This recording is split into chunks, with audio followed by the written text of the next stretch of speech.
Elvis may have left the building, but he's about to re-enter and stay there permanently right next to his best buddy, Adrian Beltre.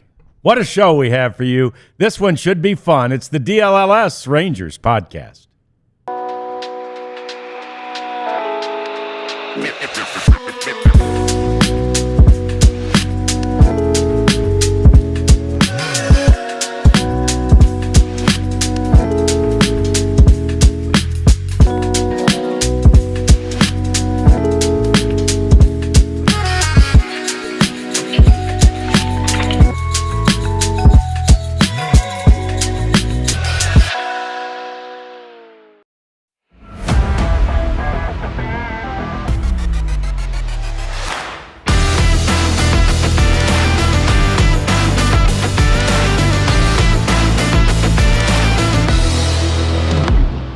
Even as the Rangers are named by several publications as one of the favorites in the American League, this year they look back today and they honor Elvis Andrus and Adrian Beltre, or at least they announced the fact that they're going to honor those two men, those two guys that did so much for this franchise in a long career for each here. Hi there. Welcome into the DLLS Sports Studios. Welcome to the DLLS Rangers podcast. It's me, John Radigan, with Jeff Wilson. The Prophet's here, almost in full voice, full throat.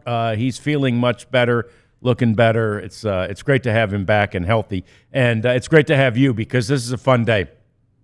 We'll get to those predictions, many of which have the Rangers as possibly the second-best team in the American League, and we'll also talk about the catching situation. But we'd like you to chat along with us as we talk about two of our favorites, no doubt about that, Elvis Andrus and Adrian Beltre, both of whom are in the news today. Elvis will be honored, and I swear, Jeff, from our lips to the Hall of Fame committee of one, the Hall of Fame committee's ears, just yesterday, we said, is anybody going into the Hall of Fame this year? We didn't think so. Today we find out there is.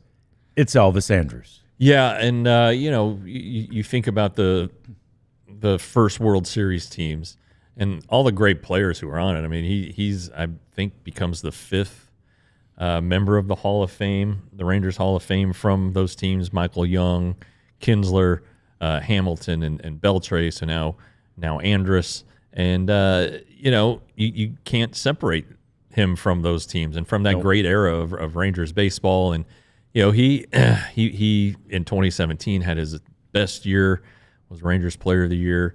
After Adrian retired, the duties of the face of the franchise fell to Elvis, and I'm not sure he was comfortable in that role necessarily, but he always smiled, always had a good time, always was great with the media. And look, he's their all-time stolen base leader. He was a two-time All-Star. So Elvis belongs in the Rangers Hall of Fame. If you think about great Rangers players who meant so much to the club, Elvis is the guy. Elvis is a guy who belongs in the Hall of Fame. Yeah, no doubt about that. And Jumpy Jenny just said it was Elvis and Adrian that made her a Rangers fan. And the reality is the joy with which the two of them played the game made so many people fans, right? And so Jeff mentioned those 10 and 11 teams. And, of course, Adrian wasn't even on that 10 team, but he did get there for the 11 season. But the 15 and 16 teams, sure, those were Adrian and Elvis. Yeah, the 16 team, people forget, had the best record in the American League. Yeah. They were the one seed. They bowed out very quickly in the postseason. The 15 team felt a feel-good team. Raced back from a large deficit and caught and passed the Astros. Unlike the last day of the season, right? Cole Hamels was kind of the main guy behind that. Beltre was hurt that year. Chu had an unbelievable September. And then Elvis, Game 5 against the Blue Jays, commits 2 errors. Just a crushing moment for him. And he stood up afterward in Rogers Center and faced the media. He didn't shy away from it. He was a good teammate. And so I think that, those those teams that era until the 23 team came along were the best times in franchise history. And he was Mr. Good Times, aggressive on the bases, brought up by Ron Washington, just all these things that make him a candidate for the Hall of Fame. And it really, I think the Rangers were just waiting for him to retire. Yeah, they were. And he came back and retired a Ranger. And so now he will be honored in the Hall of Fame. It's on June 22nd, and that'll be the day to mark on your calendar. You'll want to get some tickets to that game if you can, as Elvis goes in. I think it was the note that John Blake sent out. He's the 27th? 27th member, 27th Hall of Famer.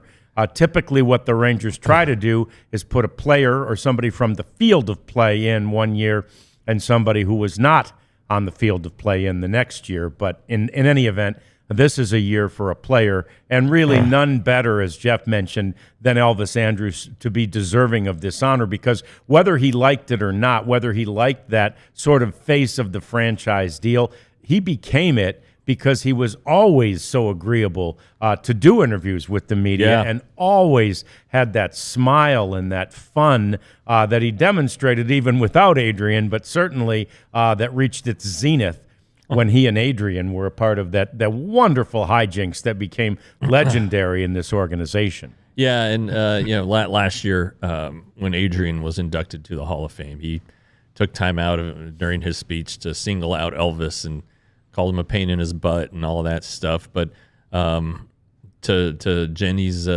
comment, they made people fans. Their joy, and baseball's a game. Let's be honest. And you want to have fun, doing your job. I mean, John, we like having our job. We have a good time, And then, I always tell people, they're like, "Oh, sports writer, what a great job." And I'm like, well, there are assholes at every job. But for the most part, this is a great job. And what those two did, they just had fun. And when you're having fun, you're better. You are, and it's infectious. And, in a way, I think that whole conversation we had yesterday about the psychological aspect of this game and how it can be just so overwhelming to guys psychologically.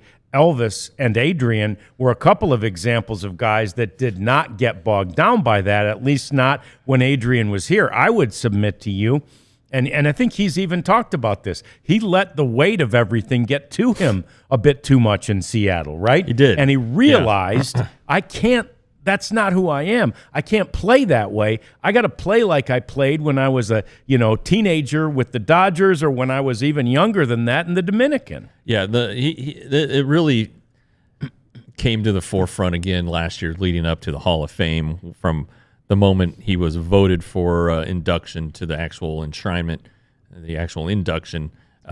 He talked about how the Rangers allowed him to be who he needed to be. Yeah. And a lot of that was Elvis, because Elvis farted around with him, brought it out, and at the time, it was a huge contract, 6 and 96. I believe at the time it was the largest contract the Rangers had ever given out, and but he didn't feel the weight of it. I mean, look, when he signed, and right after New Year's of 2011. They're coming off the 2010 season when they went to the World Series for the first time. Josh Hamilton was the MVP. Yeah. Michael Young was the all-time hits leader. Kinsler was an all-star, and this team was just at a moment right there where they didn't need the guy with the biggest contract to be the savior. They had a lot of star power, and so I think that took kind of a load off of them. But then, the way that Ron Washington managed. And even to an extent, John Daniels, putting the team around Adrian and allowing him to play without pressure, it really set off what really was the best stretch of his career. I mean, when T.R. Sullivan wrote this for the Rangers Today, my old website. Adrian Beltre, when he came to the Rangers, was not a Hall of Fame player. He became a Hall of Famer with the Rangers, with the 30 homer seasons and hitting for the cycle and all that stuff. And it was because, in part, he felt at ease, which directly goes to Elvis, and he gave credit to Elvis many times during that week in Cooperstown. Yeah, and it definitely goes to John Daniels and to Ron Washington, who he also credited, because they told him, it wasn't just sort of do by example or, kind of watch the atmosphere around this team. It was basically, we're telling you, play like you want to play like you, be you, right? And once they did, he did. And actually, Elvis was still such a young player, right? That he was probably looking at Adrian going, we get to have this much fun, yeah. Because a lot of guys take it so seriously, and Adrian did not let Elvis do that, and they both thrived, they both flourished, as did the team during that time when they were together. The statue of Pudge is on one side of the building. The statue of Nolan Ryan is on the other side of the building. The statue of Adrian Beltre is going to go at the northeast entrance and exit, I guess, of Globe Life Field. And the question becomes, and we'd love you to weigh in on the chat, is there any doubt what the pose should be, Jeff? Right.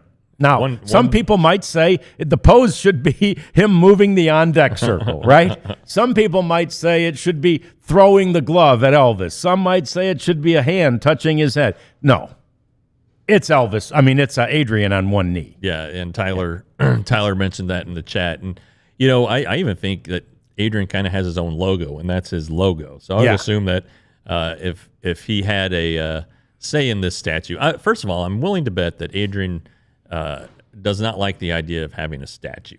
No. He's very humble and Yeah. doesn't seek out the attention. But he's getting one. And it has to be one knee. And if he had a say with the artist who's doing this, then I'm assuming that's what it is. And you're right. He completely deserves to have a little input, I'd say, on what he looks like for posterity's sake, and it'll be fun. It's going to be on a Friday night, August the 22nd. The Elvis induction is a Saturday night, June the 28th. That's my anniversary, so I may not be there. But anyway, I'm looking forward to both, and any way to keep these two guys involved. Elvis, as we found out last week, is going to be on the television broadcast pre- and post-game, a limited amount. So we're going to see a lot of them in retirement. He still lives in the area, whereas Adrian lives in Southern California. But it's still nice to see him. And I don't know if the Rangers want him as a special assistant, but I'm sure that, that's kind of where these guys go off to pasture. Michael Young and Darren Oliver and Ian Kinsler and Colby Lewis from those teams are assistants to the GM, to the front office, I guess. But nevertheless, I think any time you can keep your most valued alumnus in the fold and in the public eye, it's good for the franchise. So all these things are nothing but positive. They are. And I was just reading, and I can't remember who I was just reading about, might have been Jim Edmonds, just trashing the Cardinals organization for forgetting all of those guys, right? Yeah. And we've seen this happen with other organizations, and it's unconscionable to me.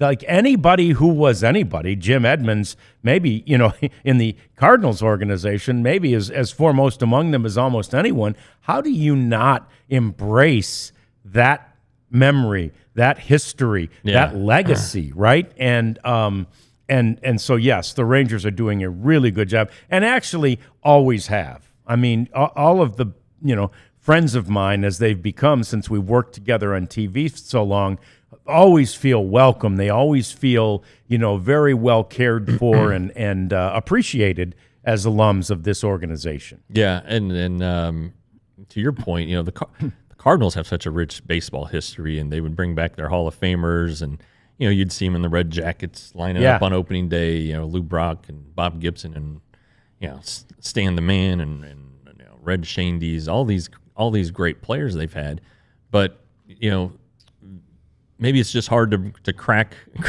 their Hall of Fame or whatever it is. But every baseball decade, there's been a great Cardinals team, yes, or at least one, and to not recognize that to your point, to Jim Edmonds' point, is kind of shameful. But the Tigers, we were in Detroit one weekend, John, when they honored the 2016 was the 10-year anniversary. So Sure. Pudge came back and that team, Yeah. and they didn't win the World Series, but they were a great team, Yeah. right? And the Rangers recognized the 10 and 11 teams, obviously, and counting down the last days of Globe Life Park. Would welcome back alumni to do the countdown or whatever it was. So there were a lot of things, and then the 50-year anniversary when Jeff Burrows came back, and all kinds of guys, and we talked about it yesterday when Juan Gonzalez came back. Just reuniting and bringing back the fans' favorite players too. So anyway, good stuff. Good for the Rangers, and I think tickets are available now. Yep. I don't know. Yep. I think they are, and we're season looking tickets certainly soon are. if they're not. Yeah. Season tickets certainly are. And we're looking forward to those 2 dates, June 28th and August 22nd. All right, coming up next, let's talk about the catching situation. It was the first target, if you will, in this offseason. I don't know if it was the most important, but it was the first need that was addressed by the Rangers front office. And so we talk about that and handicap the catching situation for the Rangers this year next on the DLLS Rangers podcast. But first, I think you all know what time it is.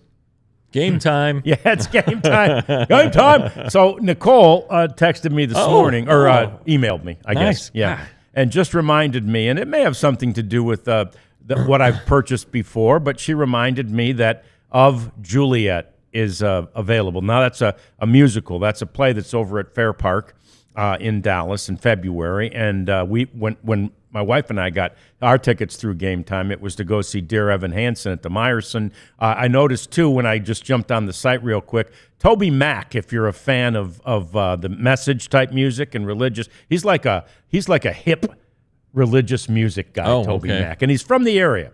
You can get tickets to Toby Mac out there at that whatever that arena is called in Grand Prairie now by the horse race track. You get tickets as cheap as $29 for Toby Mac. So anyway, and of course, Stars, Rangers, Fort Worth Stock Show, and Rodeo. DLLS is the code to use at GameTime.com and get $20 off your first purchase. For that Mavs game, the Boo Fest, still $38 in the rafters can get you in. So anyway, Game Time. There you go. John, it is not sunglasses weather. No, right very now. gray today. It was foggy. Yeah. We're going to go downright fog. Yeah. But I saw something that TCU tweeted out. There's like 200 and a big number, more than 200 days every year in Texas when it is sunny. And so you need your Shady Rays. And if you haven't heard about Shady Rays, they're great, durable, inexpensive but not cheap sunglasses. You get 35% off polarized sunglasses when you use the code DLLS at shadyrays.com. John's a big fan. Huge. He's getting his repaired or possibly just flat out replaced because the little rubber thing fell off. But this is a great item, and they've been with us since day one. So shadyrays.com. Yep, we love them, and we really love, we think we're really going to love this catching situation that the Rangers have pieced together with their first move, and a very intentional, and as we learned from the player himself, a very targeted move, Jeff, when the Rangers went out and got Kyle Higashioka. Now, of course, most remember him as a Yankees catcher, but he ended, he got traded over to the Padres, and he actually had some of his best offensive time was with the Padres due to a fairly minor but ultimately proved major swing adjustment, Jeff. Yeah, and he talked about it on our show when we had him on the day that the signing was announced, and he basically just said that his stance had closed. They'd closed his stance a little bit, so the balls he was hitting foul were staying fair. They were carrying over the fence a little bit more, so he's finding the barrel a little bit more regularly. He also, it somehow helped him improve his strike zone judgment. He was seeing the ball better. So all those things contributed to him hitting 17 home runs in only 84 games. Yeah. That's a pretty prolific home run rate. And then, the average was still, not great at 220. But if you look at what the Rangers did last year, the production they got from their catchers. Now, these are games as catchers, not a possible DH day or whatever. Yeah. They were. I wrote it in today's story. They were 26th in the league in OPS and slugging percentage. That's not good, or not the league in baseball. There are only 30 teams, John. Yeah. So that's not very good. They didn't hit a ton of home runs. I think it was only 16 from their catchers. So you kind of look at the elite teams last year in catcher production. It was the Brewers, who led in everything. They have William Contreras, who's a really good young player. But it's the Astros were getting rid of Martin Maldonado, replacing him with Yainer Diaz. Not necessarily a ton of power home run wise, but a lot of doubles. So they were up there in slugging and OPS, and then the Royals. I was going to say I didn't see the Royals in your article today. I wondered where they figured their in. numbers. Yeah, they were top 5 or 6. Yeah, thanks to Salvador Perez, but he gets a lot of games at DH these days. He does. Yeah. The A's had a lot of home runs with Shea Langoliers from Keller. So anyway, the Rangers feel like between Heim and Higashioka, last year they combined for 30 home runs. Those two obviously for different clubs, but that's going to take you from the bottom of baseball up toward the top and really kind of shift the landscape offensively there. And of course, the Rangers know that they did not perform offensively last year, and they want to get better. So rather than standing pat and throwing Jonah Heim back out there for 500 more at bats, they feel like Higashioka will take some of the workload from Jonah, and that will make Jonah better, make him fresh. Keep him from giving away at bats maybe late, something like that. But it was their first big signing of the offseason.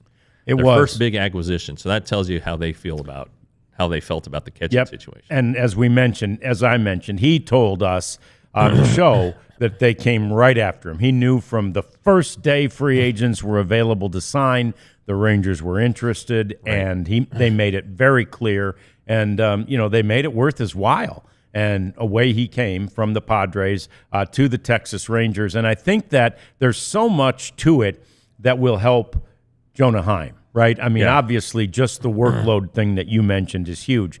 But I think when Jonah has thrived, and we forget because he had such a good 2023, and he played, frankly, that year like a veteran.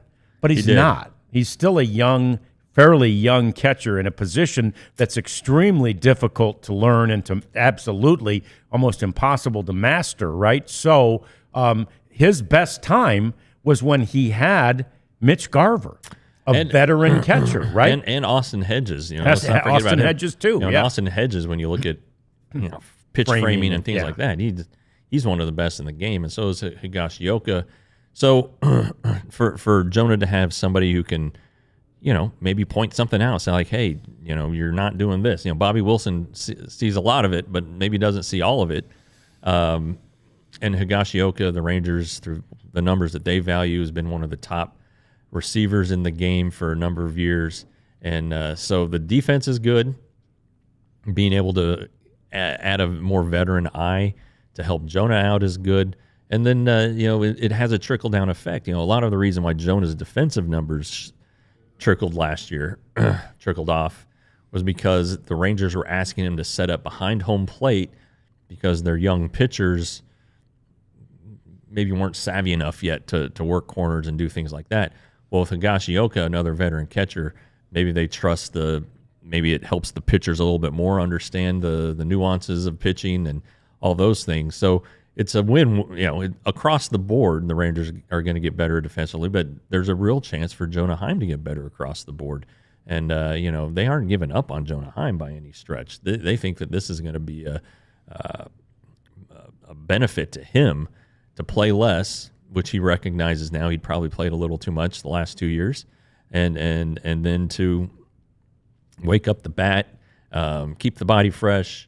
All those things, and it's just a win-win, really. It's truly a classic case of less is more, right? That's what they're hoping, and I believe that's what they'll see. And look, the reality is Bruce Bochy has proven he is not afraid to have his catcher in there and then a catcher, a designated hitter. Right. So if we get more time, and who knows? Obviously, with Jock Peterson here, there's a more sort of designated hitter, but by the same token, if you need to use Josh in there as the DH, there are injuries, there are times, then you'd feel very comfortable doing that. Well, and they're both. Jonah's a switch hitter, but he's better as a right-handed hitter. Kyle Higashioka, right-handed hitter. So if Jock Peterson is not going to play against lefties, well, there's an opportunity to get both catchers in the lineup. There's definitely some lineup flexibility there. And to my point earlier that I made about the Rangers didn't just stand pat at catcher. They could have. They could have stayed with Jonah and then stuck with Sam Huff. Yep. They just didn't like that. I think they felt like they were going to fall into the same pit they did last year. Sam, of course, was designated for assignment. He's now with the Giants. Also coming to spring training, Tucker Barnhart, who's won 2 Gold Gloves in his career. Cooper Johnson, who was at Double-A last year. Malcolm Moore, the first-round pick. And then Chad Wallach, who, for whatever reason, 2 years ago, didn't hit much except against the Rangers. I believe his first career home run was against the Rangers when he played for the Angels. So, and he's Tim Wallach's son, if you guys remember the 80s, third baseman for the Expos. Anyway, you always bring a bunch of catchers at camp because there's a bunch of pitchers there you got to catch. You always want to have quality depth at that position because you're a foul tip away from catastrophe and needing a catcher the next day. So it'll be interesting to see if Wallach and Barnhart earn opportunities with another club late in spring training, if they have outs in their contracts, or if they don't make the team, if they end up going to AAA and accepting the role. Other catchers in the organization, Matt Watley is an interesting guy. Not a lot of offense, defensive savvy guy. He's with the Dominican. He was down there in the Dominican with the team that won it all, playing for them a little bit this winter. He's a guy was close. Bobby Wilson said on the weekly show here earlier in the offseason. You almost saw Matt Watley in the major leagues at one point last year. So there are a lot of guys down there who can catch. And I know they traded away Liam Hicks last year in the Carson Kelly trade, or maybe it was that Chafin trade. He's with Tigers. Anyway, it'll be interesting to see how it all shakes out. It will, and I wonder, in 23 we talk about that, and we talk about both Mitch Garver and Austin Hedges being there. Now, truly, at that point, Mitch Garver was more DH, right? Yeah, not catcher. Yeah. But is there any roster where you see more than 2 catchers on this roster? The Rangers, it seems like they always flirt with that. And I think Huff was an intriguing option because when Sam Huff hits the ball, he hits it further than just about anybody alive. I mean, he just has so much raw power. So that was always a possibility. I don't know that you would in this scenario, though. I mean, Tucker Barnhart's not an offensive giant. Yeah. I think now later in the year, September, a third catcher is a luxury. And so the Rangers did carry the 3 with Heim, Garver, and Austin Hedges in 23. Some of that was Heim coming off of that wrist injury that eventually never had to have surgery. But there is some value when you can expand the roster a little bit to having a third catcher. Just somebody to, if it's a blowout, you get a guy off his legs and you bring in this other guy, or somebody who can help, as was the case in 23, help a younger catcher like Heim get through the day. So, but I don't think the third catcher will be much of a topic this spring. Yeah, they're not going to cripple, if you will, or hamstring the rest of that lineup. With that, they'll have other places where they need that roster spot, no doubt about that. So, and we'll be getting to all those roster projections and so much more. I don't know that we'll do that tomorrow, but we want you all to know we will have 2 very special guests tomorrow. We'll come back. We'll tell you who those 2 very special guests are, and we'll also get to some rankings that say your Texas Rangers might be the second best team in the American League. These are predictions. We'll talk about them next. It's the DLLS Rangers podcast. Saturday Neon is the next topic, though, of our day as we try to encourage you to avail yourself to these neon signs that are so cool. We've told you many times about these two college buddies. I can think of something. I can't think of too many things that would be more fun than if you're just two college buddies sitting around the fraternity house or wherever some night drinking a beer going, you know what we ought to do? And then they make a company called Saturday Neon. It has worked out for them. They've been become affiliated with 50 different major college programs. So you can probably get your favorite college team on a sign that looks neon, but it's really not. It is an LED, and so it won't have all the same issues that neon might. And those LED lights almost never burn out, and they're cool and they're colorful and they're fantastic. So go to SaturdayNeon.com. Use the code DLLS and get 10% off your neon sign.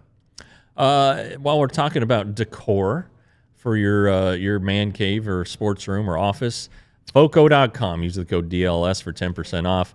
They've helped us design our various sets here, and we're greatly appreciative. Go over there. You'll be shocked at all the stuff they have for your favorite team.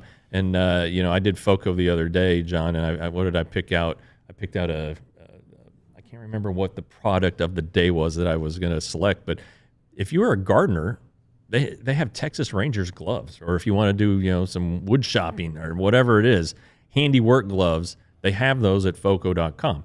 It's pretty amazing just the variety they have, not just baseball teams, all teams, and so really, if you're a sports fan and you want something or you need a gift idea for a sports fan, Foco's the place to go. So once again, Foco.com, Foco.com, DLLS for 10% off. Do they have those Rangers gloves in leather? Did you notice? I don't know, John. I got to look. I might get a pair. I use leather gloves all the time. Colored palm utility gloves. Okay. Your hands do a lot for you. Yeah, they do indeed. Yeah. So anyway, yeah. They look like they're kind of grippy too. Yeah, gripping material on the palm, so you can work in the garden while you work your fandom. Yeah. Okay. Very good. And polyester material, officially licensed. They're not leather. That's okay. But anyway, you're representing. That's Absolutely. The main thing. Yeah. So we get to represent tomorrow, and we're really excited about the guests. Jeff's done a good job working through the PR department to get the guests that we have coming tomorrow, which are none other than the president of baseball operations, Chris Young, and the general manager, Ross Fenstermaker. Right now, the plan is, Jeff, if I'm not mistaken, they're going to be sitting right here with us. That's the plan. Things always come up with a baseball team. I always tell John Moore when we're getting ready to promote our weekly show, and he sends out the tweet, it's like, when it's a big guest like this, I'm always like, John, just wait till the last minute because stuff comes up. We don't know what's going to happen. Maybe to answer Natalie's question, they'll come up with David Robertson tomorrow morning and have to cancel. I don't know, but we're looking forward to their input. They might join on the Zoom. Whatever it is, you'll get your chance to ask questions. If he is next to us, if they are both next to us, they're both tall guys. Yes. Obviously Chris Young's 6'10", but Ross is not short by any means. He's definitely taller than me, and I'm at 6'1". So we're gonna have a good front line for a basketball team tomorrow in here. And of course, Chris was a great player at Princeton. Yeah, and could have played in the NBA. So anyway, we'll figure out where to stick him so that we all don't look like we're super short.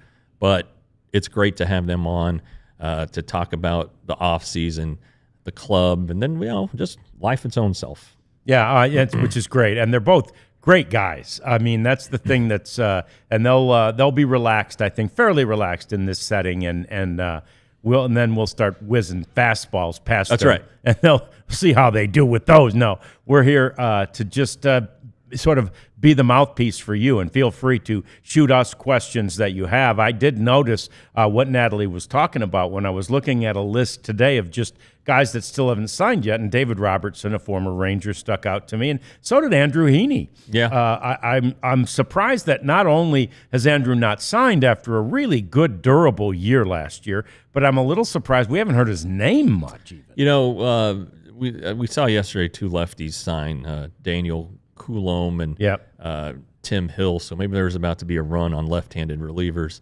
That slider's really good when he's able to command it, and he throws it without fear in any count.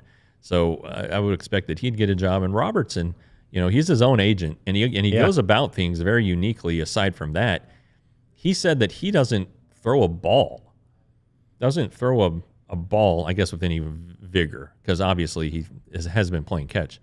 But he does not get on a mound at all in the offseason.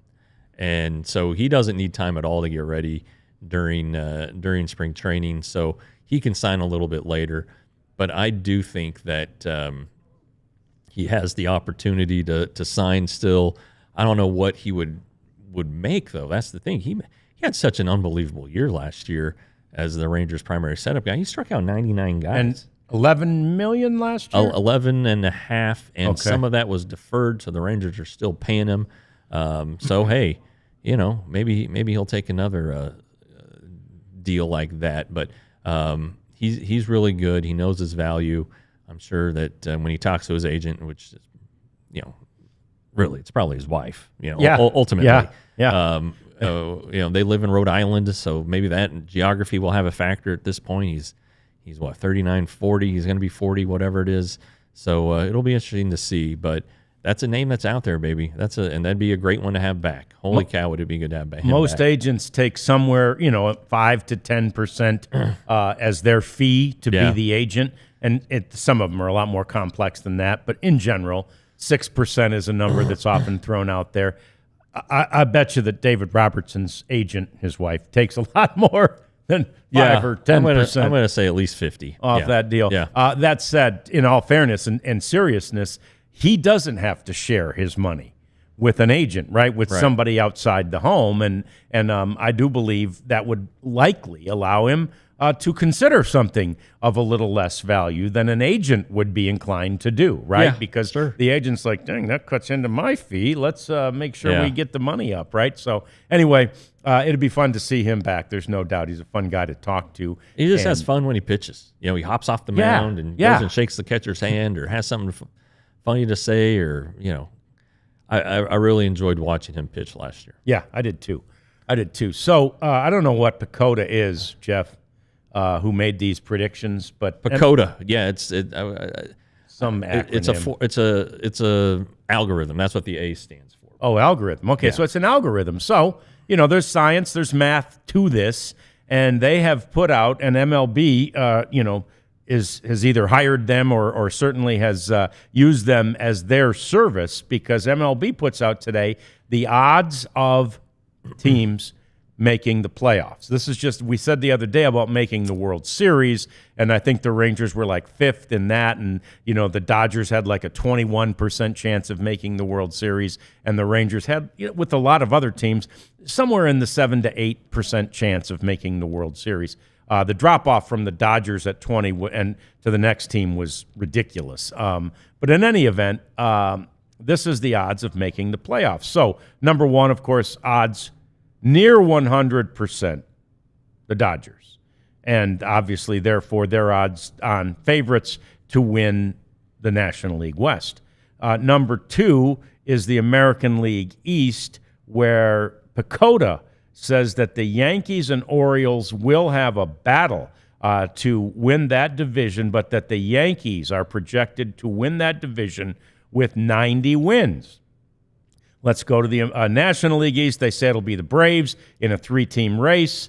In the American League West, it says the 2023 champions are back.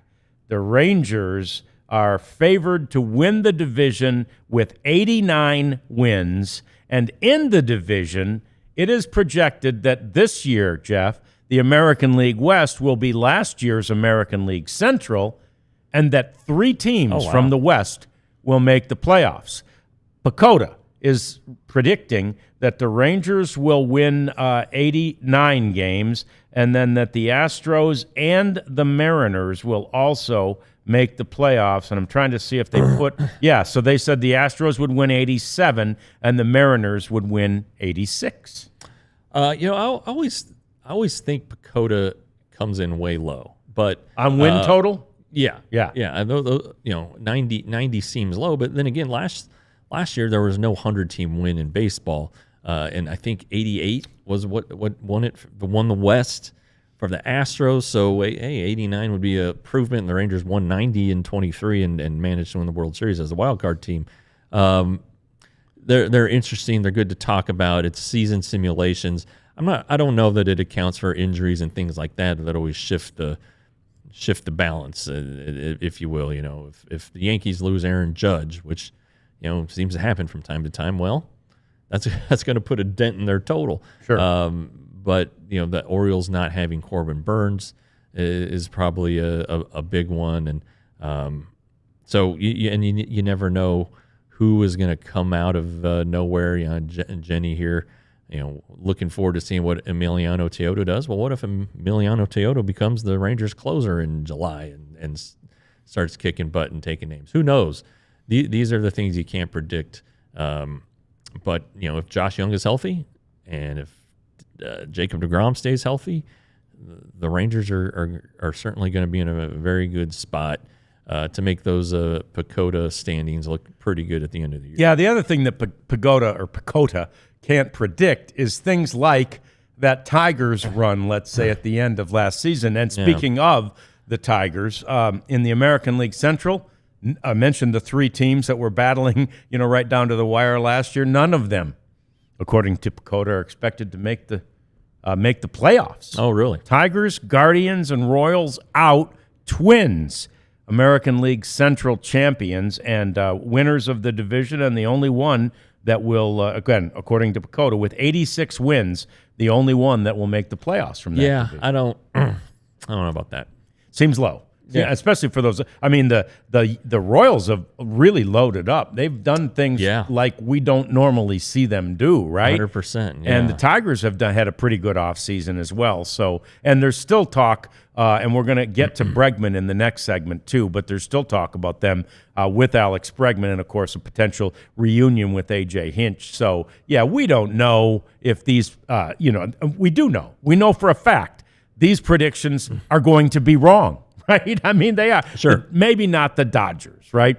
But everybody else, and even the Dodgers, who would have predicted that they'd have the decimating injuries to their pitching rotation and that they would be using, a bullpen games in the World Series last year? It's a war of attrition, as they always say, and it's right. I mean, we talk about pitching is not a natural movement at all for the body, for the arm.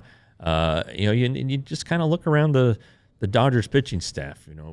Tyler Glasnow, great pitcher, but gosh, he always gets hurt. Yamamoto was hurt last year with an elbow deal. You think that's not kind of in the back of their heads? And then what's going to become of Sasaki? He was hurt last year in Japan. A lot of reporters believe, and you always know that when these guys come over from Japan, they have difficulties. And again, that guy's going to be on an innings count because he's not built up for 33 starts. Blake Snell, he's gone over 170 innings twice in his career. He's been around a while now. So there are some potential speed bumps for that Dodgers rotation. And then, the bullpen looks very, very good. There's no question about that. The lineup, they're going to be able to put guys in positions to help them succeed the best. So even what might look like a weakness, those players will be dropped into spots where they can succeed. So, it looks great for them. They won 98 games last year, won the World Series. I don't know. What did PECOTA predict for them? Wins-wise, let's look. Let's see. It said, again, 100% chance of making the playoffs, and their win total, it says 99.2%. Why don't you have a win total for the Dodgers? Well, you've already seen stories like the Dodgers. Are they going to be better than the 2000 Mariners? Are they going to break the single season wins record? I would say no, man, but who knows? It's tough. I mean, that is such a no, that's still 99.2. It doesn't show. PECOTA did not say how many wins they thought. Oh, the Braves are next with 92. Where is your total? Oh, Geez, 104. Josh, yeah. 104.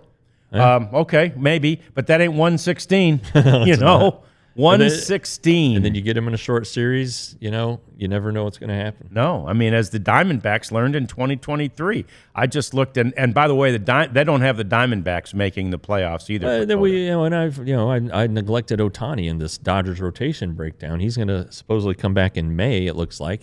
How effective is he going to be? Right. Right. And you talk about a guy who gets hurt pitching. Yeah. Talking about Shohei Ohtani. Yeah. Lots to discuss and lots to consider as we head towards spring training, basically a week away. How fun is that? Week from today. Yeah, week and 1 day. So from today. Oh, week from today is first pitchers workout and for catchers pitchers and catchers. Yep. Oh, yeah, okay, week from today. Wow. All right, there you go. So anyway, we got more coming up. It's the cleanup segment when we will talk about Bregman and Sasaki's number and how it came about. It's all next. It's the DLLS Rangers podcast. So I was on the Die Hard site and all that today, right? Okay. Because I wanted to read your story about the catchers. Yeah. And so, and it had, I don't know if it had forgotten my password or whatever. I forgot it. Anyway, I had to change the password and all that other stuff to get in there. But I got in, and I encourage you. And then, but what was nice, typically, I just touch the story that you have, put out on social media, and I'm there and I see that story. Yeah. But I was reminded, I just started scrolling through all that you have written, and then I went over to our other sites. It's really easy to navigate, too, by the way. Went over to our other sites. I saw all the stuff that the Mavs guys have written. Kevin Gray and Tim Cato, who are from our Mavs crew, are in here right now. They look shell-shocked. They're bruised. They're broken. These poor men. Like all the Mavs fans, I feel bad about that. But anyway, they've been producing great content, including the stuff that Tim and Mark Stein have been writing that's also back there behind the paywall. So become a diehard and avail yourself to all that stuff, as well as 20% off of our events that are upcoming and 20% off the merchandise. Right now, you can be a diehard. What is it, $48? $4 a month. $48. $4 per month to become a diehard. I would encourage you to do that today. And you still get the free shirt. You do. You're talking like a $13 basically for 1 year when you subtract the value of the free T-shirt, which is $35. So it's hard to beat that. So do it. Become a diehard and then go to store.allcitynetwork.com. Get your T-shirt. I think there's 6 or 7 varieties of Texas Rangers shirts. We have shirts for all the teams in the area. And if you just want to do like John, shirt. That's the Stars right there. I have the plain gray horseshoe DLLS one on today. Lots of things to do. Store.allcitynetwork.com. Bobby Carella just walked in too. He looks bruised, broken, beaten. But what a great job they have done on all of this Mavs coverage. So check them out later today as well. We want to get to our cleanup segment, which is full of stuff as always. And as we get closer and closer to baseball season, we're going to have to start editing this cleanup segment because there's more and more that happens on a daily basis when we get to spring training and certainly once the season begins. But I was very interested to see after the Dodger Fest, of course, they just had Dodger Fest, I think, this past weekend, and it was the first chance that Dodgers fans had to talk to Roki Sasaki. And there's our man Jesse too. Jesse Holly's in here, so man, we've got. Listen, I'm coming to Rangers next. I'm Mavs this week.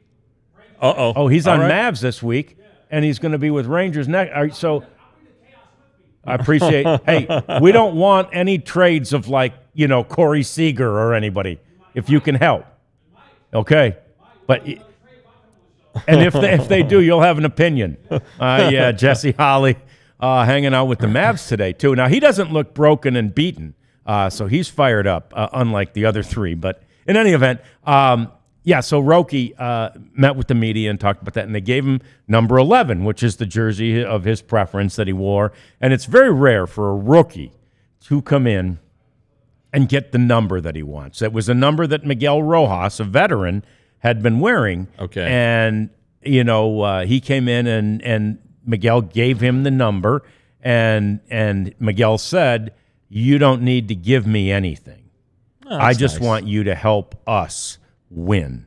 All I care about is winning, which is a great thing. But then people in the media reminded him it's a tradition in Japan that if you're going to get a gift, and then reminded that last year when Shohei Ohtani came and got 17, Joe Kelly. He gave Joe Kelly and his wife, and there's a real nice video out there. Check that out. Go Google that. But of him dropping off a Porsche SUV. At the house. When Max Scherzer came over, and he was he wears 31, and that was Mike Maddox's number, which coincidentally was his brother's number. But anyway, Maddox just gave it up. And I can't remember. He might have gotten a watch or something. But when he saw the Ohtani thing, he was like, "Max, we got to renegotiate. I need a Porsche." Yeah. But anyway, Darvish was number 11, so I think there might be some something there as well between Sasaki, who really admires Darvish. Okay, great, good for Roki and the crew. Good for Rojas. I mean, and right attitude for Rojas, and a lot of guys just aren't really attached to their number, but the right attitude for Rojas. Kid, if you can come in and help us win, which we all, by all indications, you're going to be able to. It's all we really care about. We just want to win, baby. Just win. Yeah, and I think it kind of, for a guy who's never been in a major league clubhouse, a guy who, with his team in Japan, had problems with the manager, had problems with the, I guess, management and ownership. I guess, you're not the top dog anymore. No, You're great, and we want you to do well, but you're a rookie. You've never been in the major leagues before, but this is what you can expect from your teammates: generosity, winning culture, and get in line. Get your stuff together, Roki. This is how it's done over here. Yeah, and I think that one thing you really don't have to worry about with players that come from that Japanese culture, right, which is way more deferential to their elders than we are here, right? There used to be a big thing about respecting your elders here, even. Yeah. There it still exists. And right. I think that you don't have to worry about Roki coming in, I don't think, and being super cocky as a rookie, right? I think there's some deference to certainly his elder Japanese statesmen who are here, but even to the elder statesmen of the team and the organization. Well, and if he does come over like that, baseball will humble him. He will very quickly find out that while his stuff is very, very good, these hitters are really good. And if he does anything that doesn't fit the culture, the veterans will pull him aside and talk to him. They will. And so that's the stuff that you don't see. And you also, as Japanese pitchers have encountered, the travel's entirely different. The work schedule's entirely different. And so he has a lot of adjusting to do. I mean, the culture, the food. I mean, you can get really good Japanese food anywhere you go. But there are just a lot of things that he's going to have to learn. And if he's not at his best every 5th day or 6th day or 8th day, however they plan on using him, he will be humbled and have a new respect for the game. Yeah, humbled on the field, right? Yeah. That's the thing. There is no greater humility or than these guys. There's no better way to humble these guys than to rake, right? And if these best hitters in the world are able to do that against him, he'll be eating humble pie. There's no doubt about that. All right, so we mentioned Bregman in the last segment. We mentioned the Astros and the possible reunion with A.J. Hinch. Don't know if that's still a super viable thing. It probably is. But yesterday, Dana Brown, the general manager for the Astros, met with the media at one of their media events, and he said, his exact quote was, well, we lost on Kyle Tucker and we lost on Alex Bregman. And everyone's like, wait, lost?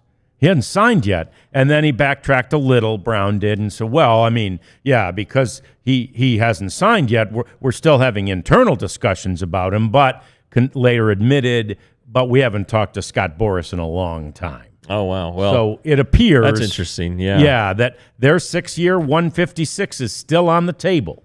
But I assume it means that somebody is going to reward him more handsomely than that. Yeah, choice of words is interesting. Lost Kyle Tucker. They traded Kyle Tucker. Yeah. Now maybe they attempted to extend him, and he told him to hit the bricks or get bent or whatever it is. Okay, and yes, Bregman being a free agent, they made moves to plug his absence with the trade for Isak Paredes. They signed Christian Walker, the first baseman. Now there are ways to, move it around and still make move for Bregman. Paredes goes to second. Altuve goes to left field. At that point, though, it feels like you're forcing something. Yeah. Honestly. So we'll see what happens. That it would be great, I think, for the Tigers. I really do. They need another bat. They have some young guys that haven't panned out yet, and I think Riley Green's going to be a really good player for them. Guys like that, but Torkelson, not a third baseman, but still that hasn't worked. Keith, that doesn't look very good. Now he's going to play first base. You have Jace Young in there, who's still a little bit young and a little bit green. So if you go sign Alec Bregman, man, it looks like your lineup looks a lot better. So that'd be fun. I'd be all right with that. I would too. I would love to see what AJ, again, I'm, as you know, a Tigers fan growing up, and when the Rangers aren't playing them, I'm still a Tigers fan, and so it'd be fun to see what AJ Hinch and Alex Bregman together could do, and sort of in that reunited situation. So that'd be kind of fun. In the Caribbean World Series that we've talked about some, they've reached the semifinal round, so that the round robin play is over. Mexico, it was undefeated in the round robin. The host team. Yeah, the host team. Benji Gill. Undefeated with Benji Gill as their manager. And last night, in fact, the Japanese team, which we thought was a little odd to have them in the Caribbean World Series anyway, and so they didn't last long. They were ousted last night. Jesus Vargas of Venezuela pitched a no-hitter, and they shut out Japan 10-0. And who knew this, Jeff? I've begged for this for years. There's a mercy rule. I was going to ask you about that. In the Caribbean I Series. think there should be a mercy rule, too. Why shouldn't there be a mercy rule in Major League Baseball? 10-0. And in the 8th inning, they called it. Now, Vargas was still pitching, and he had pitched an 8-inning no-hitter. Do they put an asterisk next to it? I suppose they probably do. Yeah, they should. But yeah. Give me the mercy rule. I think the players would want the mercy rule, to be perfectly honest with you. I would too. I mean, when you get down 14-1 or something, it's like, you can just see body language and stuff in the other dugout, whichever team's on the short end of that. Yeah. I think the only one who wouldn't be for it is Mike Bassick, because his rookie debut, his major league debut was part of the largest comeback in major league history. So that's interesting. Yeah, I don't think Japan sent its best and brightest over to this tournament. No. So, well, yeah, they must not have. And yet, to your point, too, about the mercy rule, I think that any team who feels like they have to insert a position player as a pitcher, that's a white flag, ought to be able to wave the white flag. Yeah. We're just, you know what? We're done. We don't have any more pitchers that we can use today. We're done. Yeah. No, I'm with you on that. Next CBA. Let's get it in there. Yeah. Oh, my gosh. You think these rules changes that we've had in the past couple of years caused wailing and gnashing of teeth? I think that one would be monumental if we did. So anyway, do us a favor and check out the Mavs today. And don't forget about, and all our shows, but especially the Mavs, there's those poor guys. They've been working around the clock and like you, processing this news that seems to just be more and more unbelievable every day, and Luka Doncic being a Los Angeles Laker now. So check them out. But also tomorrow, we're on at 11. I don't know if we mentioned that when we were talking about our guests. 11 o'clock tomorrow. 11 tomorrow. We're an hour early to accommodate our guests. And so anyway, Chris Young Ross Fenstermaker, ideally, and as of right now, the plan is to have them right here in studio. Worst case, we're pretty sure we'll have them via some sort of connectivity, and there's always a chance that they make a huge signing and we don't get them either way. But that's the plan right now. We're planning on it, and we ask you to do one thing for us. Plan on it as well and be by the channel. It should be fun. It should be interesting, and I don't think you'll regret 1 second of watching the show tomorrow. I hope you didn't regret any of it today either. We appreciate you chatting. We appreciate you hanging. We appreciate you spending lunch with us, and we'll see you tomorrow on another edition of the DLLS Rangers podcast. We all silly like the mayor.